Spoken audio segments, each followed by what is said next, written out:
വേനലവധി കഴിഞ്ഞ് ഗൾഫ് രാജ്യങ്ങളിലേക്ക് തിരികെ വരാൻ തയ്യാറെടുക്കുന്നവരും യുഎയിൽ നിന്ന് മറ്റു മേഖലകളിലേക്ക് യാത്ര തിരിക്കാൻ കാത്തിരിക്കുന്നവരുമായ എല്ലാ മലയാളി പ്രവാസികളും അടിയന്തരമായി അറിഞ്ഞിരിക്കേണ്ട സുപ്രധാന യാത്രാ അലേർട്ടുകളും ഗൾഫ് മേഖലയിലെ പുതിയ രാഷ്ട്രീയ സംഭവങ്ങളുമാണ് ഇന്ന് വിശദമായി പരിശോധിക്കുന്നത്.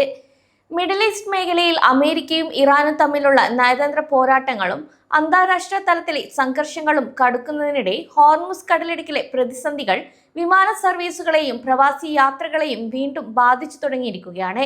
അമേരിക്കൻ പ്രസിഡന്റ് ഡൊണാൾഡ് ട്രംപ് ഇറാനെതിരെ കൂടുതൽ കർശനമായ സാമ്പത്തിക പ്രശ്നങ്ങളും നിയന്ത്രണങ്ങളും പ്രഖ്യാപിച്ചതോടെ മേഖലയിലെ വ്യോമപാതകളിലും കപ്പൽ ഗതാഗതത്തിലും ജാഗ്രത ശക്തമാക്കിയിട്ടുണ്ട്.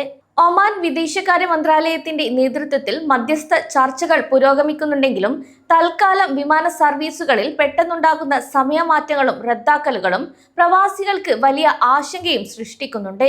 നിങ്ങൾ നാട്ടിൽ നിന്ന് ഗൾഫിലേക്ക് വരാൻ എയർപോർട്ടിലേക്ക് തിരിക്കുന്നതിന് മുൻപ് അറിഞ്ഞിരിക്കേണ്ട പ്രധാന വിമാന കമ്പനികളുടെ പുതിയ വിവരങ്ങളാണ് ഇനി പറയുന്നത്. ഒന്നാമതായി എമിറേറ്റ്സ് എയർലൈൻസ് ആണ്. ദുബായിൽ നിന്നും ബഹ്റൈനിലേക്കും കുവൈറ്റിലേക്കുമുള്ള ചില പ്രധാന സർവീസുകൾ എമിറേറ്റ്സ് റദ്ദാക്കുകയോ താൽക്കാലികമായി പുനഃക്രമീകരിക്കുകയോ ചെയ്തിട്ടുണ്ട്. എങ്കിലും ദുബായിലേക്ക് വരുന്ന യാത്രക്കാർക്കായി എമിറേറ്റ്സ് വലിയൊരു ആശ്വാസ നടപടിയും ഇവിടെ പ്രഖ്യാപിച്ചിട്ടുണ്ട്. ഓഗസ്റ്റ് മാസം പകുതിയോടെ നിലവിൽ വന്ന പുതിയ നിർദ്ദേശം അനുസരിച്ച് ടിക്കറ്റ് തീയതികളിൽ മാറ്റം വരുത്തേണ്ടി വരുന്ന യാത്രക്കാർക്ക് അധിക ചേഞ്ച് ഫീസ് ഇല്ലാതെ ടിക്കറ്റ് മാറ്റിയെടുക്കാവുന്നതാണ്. രണ്ടാമതായി ഇത്തിഹാദ് എയർവേസ് ആണ്.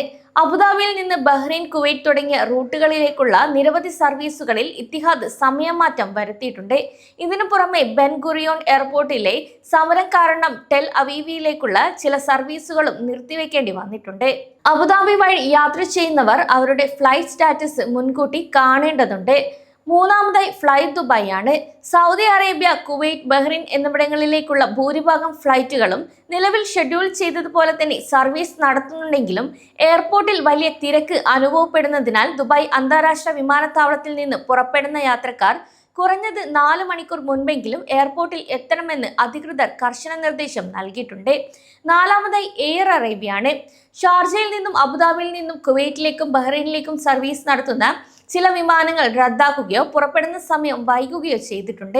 കൊച്ചിയും കണ്ണൂരും ഉൾപ്പെടെയുള്ള ചില ഇന്ത്യൻ നഗരങ്ങളിലേക്കുള്ള വിമാനങ്ങളുടെ സമയത്തിലും ചില വ്യത്യാസങ്ങൾ റിപ്പോർട്ട് ചെയ്തിട്ടുണ്ട്. കൂടാതെ British Airways, Lufthansa, KLM, Philippine airlines തുടങ്ങിയ പ്രമുഖ അന്താരാഷ്ട്ര വിമാന കമ്പനികൾ അവരുടെ ഗൾഫ് മേഖലയിലേക്കുള്ള വിമാന സർവീസുകൾ താൽക്കാലികമായി നിർത്തിവെക്കുകയോ ഒക്ടോബർ വരെയുള്ള തീയതികളിലേക്ക് പുനഃക്രമീകരിക്കുകയോ ചെയ്തിട്ടുണ്ട്. വേനൽ അവധിക്ക് ശേഷം സ്കൂളുകൾ തുറക്കാനിരിക്കുന്ന ഈ ഒരു സാഹചര്യത്തിൽ ഗൾഫ് എയർപോർട്ടുകളിൽ വൻ തിരക്കാണ് അധികൃതർ പ്രതീക്ഷിക്കുന്നത്. ദുബായ് GDRFA പാസ്പോർട്ട് കൗണ്ടറുകളിലും ഇമിഗ്രേഷൻ പ്ലാറ്റ്ഫോമുകളിലും കൂടുതൽ ജീവനക്കാരെ വിന്യസിച്ചുകൊണ്ട് യാത്രക്കാരുടെ തിരക്ക് നിയന്ത്രിക്കാൻ പൂർണ്ണ സജ്ജീകരണങ്ങളും ഒരുക്കിയിട്ടുണ്ട്. അതിനാൽ പ്രവാസി യാത്രക്കാർ പാലിക്കേണ്ട പ്രധാന മുൻകരുതലുകളാണ് ഇനി പറയുന്നത്. എയർപോർട്ടിലേക്ക് തിരിക്കുന്നതിന് മുൻപ് നിങ്ങളുടെ എയർലൈനിന്റെ ഔദ്യോഗിക ആപ്പിലോ വെബ്സൈറ്റിലോ ലൈവ് ഫ്ലൈറ്റ് സ്റ്റാറ്റസ് നിർബന്ധമായും പരിശോധിക്കുക. എയർലൈൻ ബുക്കിംഗിൽ നൽകിയിരിക്കുന്ന ഇമെയിൽ വിലാസവും ഫോൺ നമ്പറും കൃത്യമാണെന്ന് ഉറപ്പുവരുത്തണം. കാരണം സമയമാറ്റങ്ങൾ നേരിട്ട് സന്ദേശമായി ലഭിക്കാൻ ഇത് അത്യാവശ്യമാണ്. കൂടാതെ ട്രാഫിക് തിരക്കും എയർപോർട്ടിലെ സുരക്ഷാ പരിശോധനകളും കണക്കിലെടുത്ത് സാധാരണ സമയത്തേക്കാൾ കുറഞ്ഞത് 3 മുതൽ 4 മണിക്കൂർ മുൻപെങ്കിലും എയർപോർട്ടിൽ എത്തിച്ചേരുക.